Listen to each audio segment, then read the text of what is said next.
The time is 18 minutes to 9. The Americans have made a direct appeal to the government of Syria, and indeed to the army of Syria, following deaths, perhaps as many as 40, at the hands of the security forces and a promise of reform from the Syrian government. The US Defense Secretary Robert Gates has called on the Syrian army to stand aside, as the Egyptian army did. Dr. Buthaina Shaban is an advisor to President Assad of Syria and is on the line now. Good morning to you. Good morning to you. How many people died in the attacks by the security forces on demonstrators in recent days? Do you know? Well, if you allow me, it wasn't the attack of the security forces on people.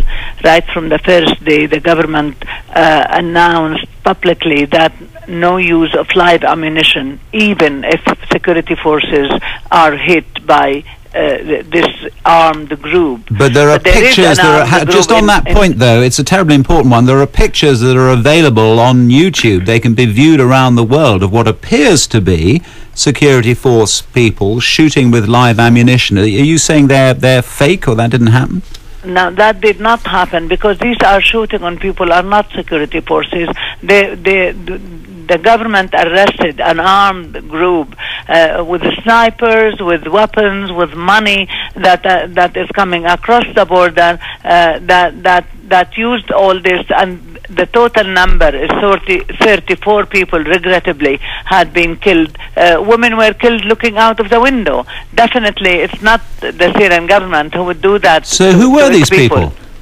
Sorry? Who were these people then? Well, investigations are being made yesterday and today. By tomorrow, we should be able to announce the names of these people, where they were financed, where the money came from, and most of them are extremely fundamentalist people.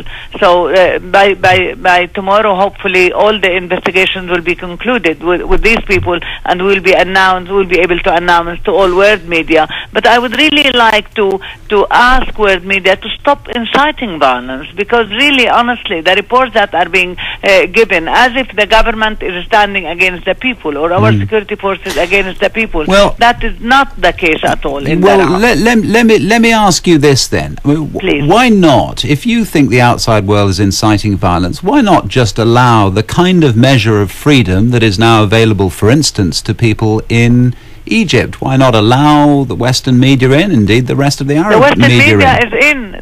The group of the BBC are in. They were reporting from Daraa. Yes, but as you know, hang on a second, as you know perfectly well, it's impossible for people to report openly and freely around Syria. I just wonder whether you might allow that now in the future, and perhaps allow the kinds of freedoms that people in Egypt have. Would you excuse me, please? I met with all the media corps yesterday at noon, and most of them were in Daraa, were reporting from Daraa. I don't know where Western media is getting their information from. You speak from London as if you know Daraa better than I do. I'm the one who is meeting with the media corps. You ask the correspondent Saat Aboud or Lina Sinjab of the BBC and tell them whether they were in Daraa or they were not. Yes, they were in Daraa, reporting from Daraa. But I don't know where the world media is getting their information from. So are you saying that in the future it will be possible for anyone who wants to come and get a visa and go to Syria and report openly from wherever they want in Syria to be able to do that? That is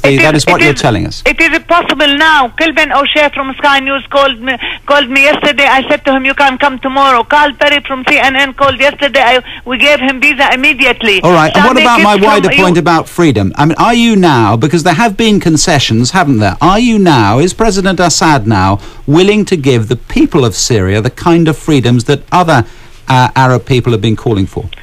President Assad is representing the Syrian people, and whatever the Syrian people want, they have the right to get, whether from President Assad or from the Syrian government.